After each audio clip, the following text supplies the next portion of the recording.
You built this palace on lies. Now watch it drown. I'm 28, work in sanitation. This becomes very important later. And was engaged to my girlfriend, Tasha, for 2 years. Our wedding was literally 14 days away when this nuclear bomb got dropped on me and my entire world imploded.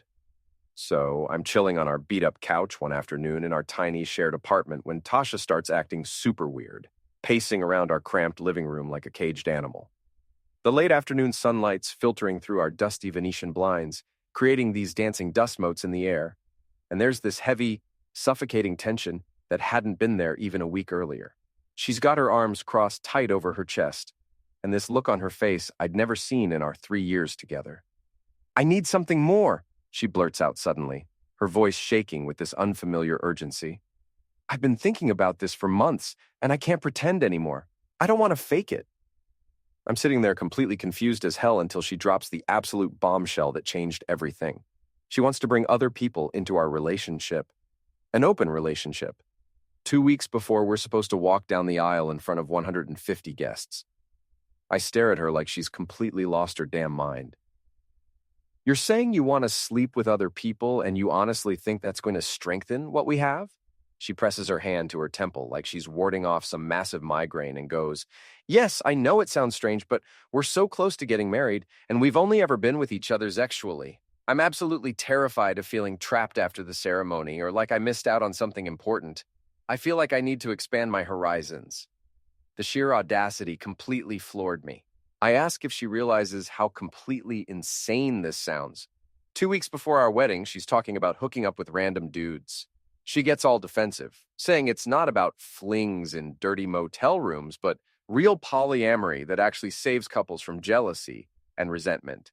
She starts going on about how it's a legitimate thing that people do, but here's where it gets really messed up and shows her true character. When I dig deeper and ask specifics, she admits she doesn't want me to have the same freedom. It's a completely one-way open relationship where she gets to explore and experiment while I stay faithful at home like some pathetic chump. Her brilliant logic? It's different for women, Vance. If you start sleeping around, you might see it as a fresh new beginning and ditch me for someone younger and prettier. But if I do it, it's just exploration and experimentation because I love you and I'm truly committed to us as a couple. I'm rubbing my temples trying to process this absolute garbage when she keeps digging herself deeper. "You've always told me how confident I am, how I shouldn't hide who I really am or dim my light for anyone. This is who I am, Vance. I need a life that doesn't weigh me down or make me feel suffocated." So apparently marriage weighs her down now?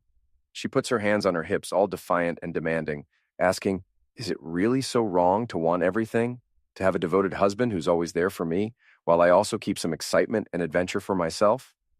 I told her straight up that if we're even discussing open relationships right now, we definitely shouldn't be walking down any aisle together. She completely freaks out about all the money our parents have already spent, how her mother will literally eliminate her if the wedding gets ruined, how my parents put down deposits too. I laughed bitterly and told her she obviously cares way more about her parents' reaction than about what this means for us. That's when she jabs me hard in the chest with her finger and goes, "That's not fair at all. I'm trying to be completely honest with you, to share exactly what's in my mind and heart. Isn't that what you've always wanted from me? Didn't you tell me once you'd rather know the ugly truth than live with some pleasant lie?" I shot back that I never realized her ugly truth would be that she fundamentally can't handle monogamy. But fine, let's see if I can stomach the idea of her hooking up with her boss or coworkers or random guys while I sit at home like a saint. Maybe that's exactly who she wants me to be. Completely spineless. She gave me this absolutely venomous look, but significantly, she didn't deny it. That's when I knew deep down this relationship was already completely over, even if I wasn't ready to admit it yet. The next few days were absolutely bizarre and surreal. She kept planning wedding details like nothing happened, calling vendors to confirm final payments and times while I pretended to go along with it. But inside, I was completely dying. Every time I looked at her, I saw this unfamiliar arrogance and aloofness, like she was hiding way more than just fantasies about an open relationship. Then the really suspicious behavior started. She began coming home late with increasingly bullcrap excuses about extra work hours and special projects. I noticed details. Her blouse would be unbuttoned differently than when she left. Her hair was always messy, like she'd been running her hands through it. She had this telltale flush on her cheeks that absolutely screamed guilty conscience. She'd excuse herself for mysterious phone calls, speaking in hushed tones, and started wearing this expensive perfume she'd never used around the house before. She also kept bringing up her boss, Martin Blackwood, in conversation, constantly gushing about how innovative and brilliant and forward-thinking he supposedly is. He's teaching me so many new things about sales and marketing strategies.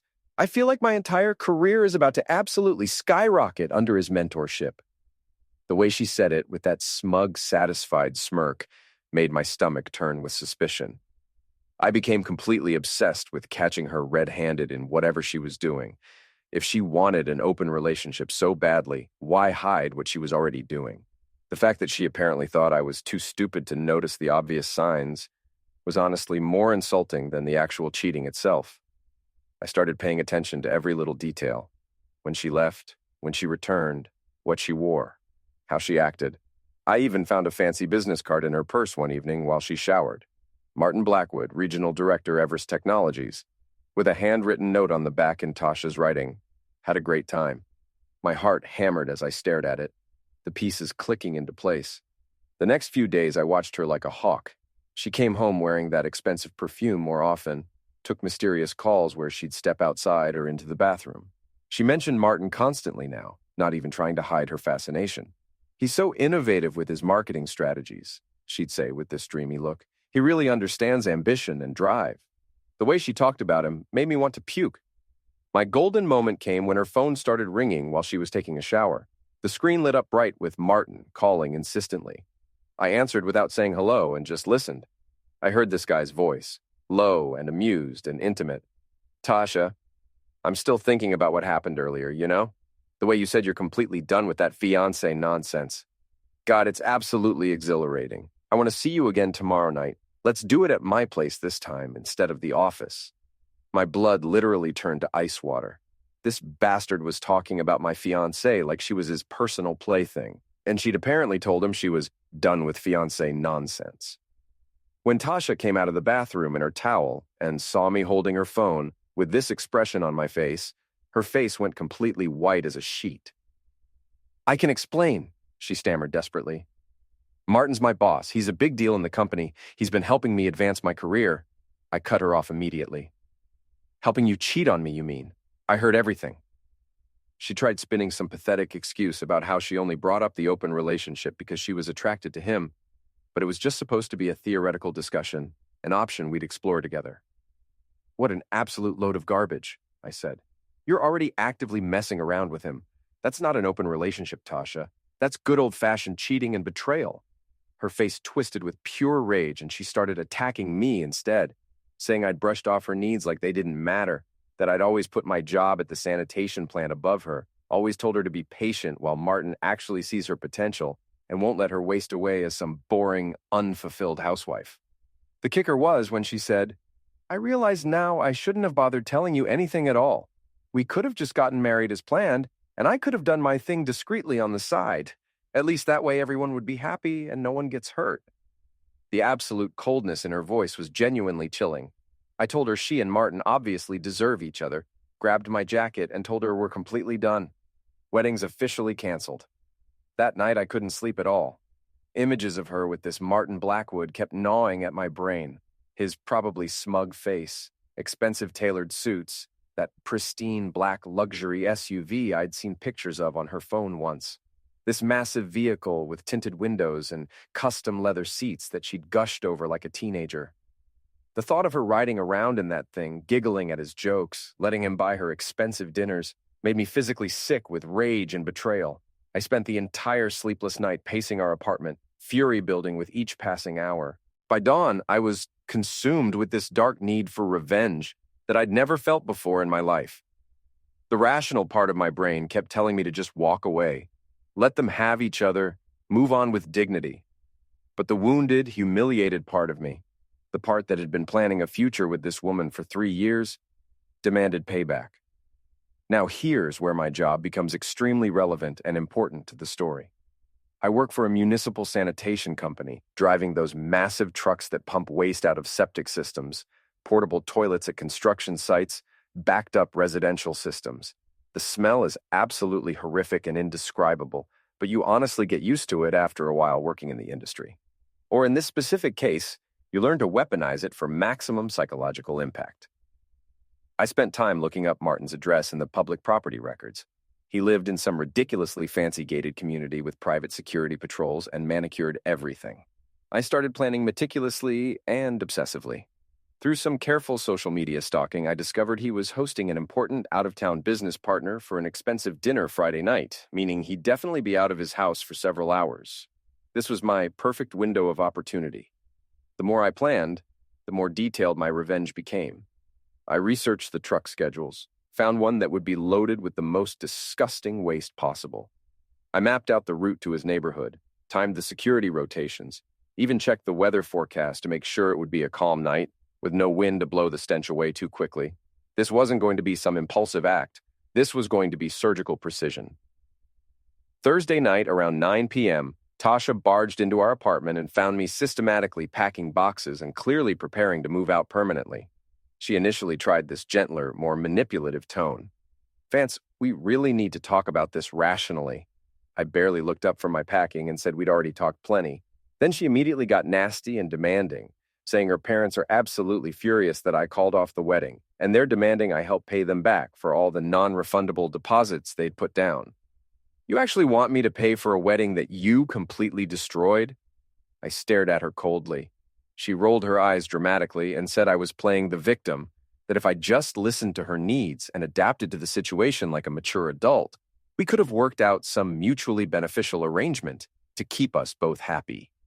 An arrangement. Like I'm supposed to be thrilled about her sleeping with her boss while she calls me spineless behind my back. She flushed red and weakly denied calling me spineless, but I said she might as well have with her actions and attitude. That's when she really let loose with her true feelings. "You know what? I'm completely done trying to reason with you or make you understand. You were always so timid and passive, so pathetically content with your dead-end job pumping waste, and never aspiring to anything greater. Maybe that's literally all you ever wanted in life. But I want so much more than that, and Martin actually gets it and supports my ambitions." I took 2 steps toward her, and she actually physically leaned back from the anger radiating off me. "Enjoy your fancy boss," I said quietly and menacingly. "Just don't come crying to me when it inevitably blows up in your face." She let out this scoffing laugh and said with complete confidence, "It won't blow up at all. Martin is 10 times the man you could ever hope to be." That comment sealed her fate completely. Friday night, I borrowed one of our company trucks that was loaded with the most putrid, disgusting cargo imaginable. Thick, sludgy human waste from a local restaurant's septic tank that had chronic, ongoing plumbing problems. The stench was so overwhelmingly bad that I had to keep all the windows open while driving, but I didn't mind at all. This was exactly what I needed for perfect revenge. I had spent hours that day preparing. I loaded extra hoses, grabbed industrial gloves, even brought a crowbar from the tool shed at work. I wasn't going to half-ass this. If I was going to destroy Martin's perfect little world, I was going to do it thoroughly and completely. The truck itself was like a weapon of mass destruction, filled with the most vile liquid you could imagine. I drove across the entire city around 10 p.m. when traffic was light. The security guard at the gated community entrance gave the official sanitation truck just a quick, cursory glance, probably assuming it was routine emergency maintenance, and waved me through without question when I mumbled something vague about an urgent leak situation at one of the properties. Martin's mansion was located at the end of this curved, elegant driveway, lined with perfectly manicured hedges and ornate decorative lamps. The massive floor-to-ceiling windows showed off marble and glass interiors that probably cost more than I'd make in 10 years of honest work. And there it was, in all its glory, that gorgeous black SUV, freshly detailed and gleaming under the bright driveway lighting like some kind of automotive masterpiece. I climbed out and methodically uncoiled the thick industrial hose that connected directly to the sewage tank. The smell hit me like an actual physical force, overwhelming and nauseating. I pulled a scarf up over my nose and mouth, flipped the valve mechanism to outflow mode, and carefully aimed the heavy nozzle directly at Martin's precious vehicle. What happened next was absolutely beautiful, in the most disgusting, revolting way possible. A thick, viscous torrent of human waste erupted from the hose with tremendous pressure, splattering across that pristine, shiny paint with a wet, meaty smack that echoed through the quiet suburban street. The impact was so loud and violent that I actually flinched. Thick, reeking sludge cascaded down the sides of the vehicle in these grotesque, chunky rivulets that looked like something from a horror movie. Within mere seconds, that polished automotive perfection was completely obliterated under a thick, dripping coating of sewage and human waste. I moved systematically and methodically along the entire length of the vehicle, feeling this sick, twisted satisfaction with each successive cascade of filth. I thoroughly sprayed the wheels, windshield, roof, door handles. Every single surface got baptized in liquid crap until the SUV was completely unrecognizable under its coating of waste. But I absolutely wasn't finished with my artistic masterpiece. I wanted Martin to come home to an interior that was equally defiled and destroyed. The front door was predictably locked, but those massive, expensive windows were practically calling my name. I retrieved a crowbar from the truck and approached a side panel of glass. I carefully pried and jostled at the frame until I heard that satisfying crack of splitting wood and the musical tinkling of shattered glass. I fed the thick hose through the opening I'd created and opened the valve mechanism again to maximum flow. An absolutely incredible waterfall of sewage exploded into Martin's pristine living room, splashing across marble walls, designer furniture, expensive artwork. Everything got completely drenched. The destruction was honestly beyond belief, like something from an apocalypse movie. That's exactly when I saw headlights sweeping across the driveway. A dark coupe pulled up quickly, and Martin stepped out wearing an expensive tailored suit, probably returning from his business dinner. His eyes went completely wide as he took in the sanitation truck, the foul liquid streaming steadily through his broken window, the absolute devastation. He let out this strangled cry of pure disbelief and horror. "What the absolute hell?" he shouted, covering his nose and mouth as the overwhelming stench hit him full force. "Stop this right now." I walked calmly toward him, carrying the crowbar, and recognition slowly dawned on his face as he realized who I was. "You," he managed to say. "What are you doing? Are you completely insane?" I let out this bitter, harsh laugh. "I'm insane. You actively seduced and slept with my fiancé, and you're asking if I'm insane?" He backed up against his car and stammered that Tasha had told him we had some kind of arrangement, that this was absolutely crazy and criminal. I told him there was no arrangement whatsoever. She lied to him. He was stupid enough to believe it, and now they'd both get to see what it really means to drown in the filth they'd created together. He tried to rush toward the truck to manually stop the sewage flow, but I blocked his path aggressively with the crowbar. "Get the hell away, or I'll smash your skull in," I warned him. He stepped back, his face contorting with a mixture of fear and impotent rage, threatening to call the police immediately. I pointed the crowbar directly at him and said, "Go right ahead." Then I'd tell them all about how he systematically seduced my fiancée, probably coerced her using his position of authority at work. Maybe his board of directors would absolutely love hearing about that kind of scandal involving their regional director. Then another car came screeching around the corner with tires squealing, Tasha's sedan. She jumped out wearing a tight skirt and high heels, her hair perfectly styled like she'd been out somewhere fancy and expensive. "Oh my God, Vance, what the hell did you do?" "You specifically asked for excitement," I said, my voice shaking with pure adrenaline. "Is this exciting enough for you, sweetheart?" She stared in complete horror at the SUV drowning under its coating of sewage, the steady stream still pouring through the broken window into the house. "You're absolutely insane," she whispered. "I never wanted anything like this to happen." I told her it didn't matter what she wanted anymore. She disrespected me, humiliated me, made me look like a complete fool, and honestly thought I'd just roll over and take it like a beaten dog. That's when things got really interesting and satisfying. Martin immediately started blaming Tasha, saying she told him I was just some weak nobody and look what she'd dragged him into now. She whirled on him absolutely furious, saying he was the one who'd insisted on hooking up in his office, who'd kept pushing and pressuring her to break up with me completely. I cranked the valve to maximum pressure, sending an even heavier, more voluminous surge of waste through his window. Martin desperately tried to physically grab me, and we got into a brief but intense scuffle before Tasha screamed frantically for us to stop fighting. She ran over to the truck and tried to shut off the flow, but she couldn't figure out the complex industrial controls.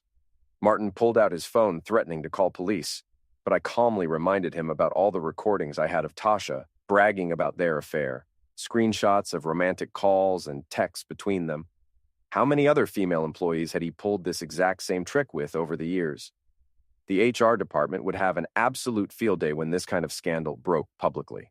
His million-dollar house was steadily flooding with sewage. That precious SUV was completely buried under human waste, and the horrible smell would definitely linger for months, possibly requiring complete renovation.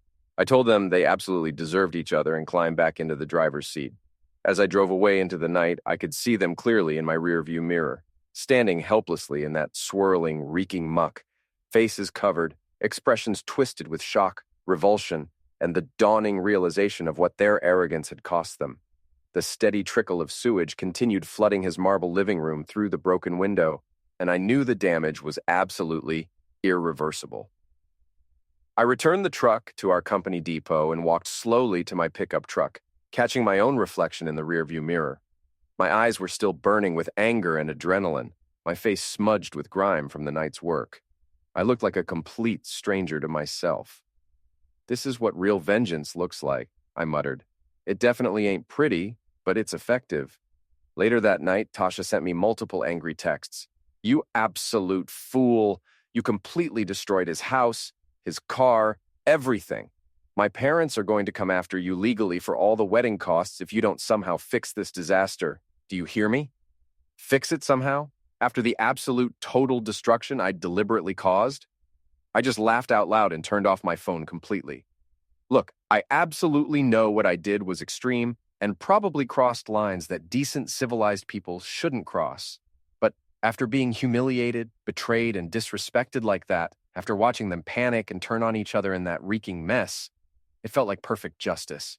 They'd wanted to play manipulative games with people's emotions, while thinking I was too weak and pathetic to fight back effectively. The wedding's permanently canceled. I've moved out completely, and I'm starting fresh with a clean slate. Sometimes when people treat you like worthless garbage, you have to show them what actual garbage really looks like. That night taught me exactly what real vengeance looks like. And you're absolutely right. It ain't pretty at all. But sometimes it's exactly what people deserve for their actions.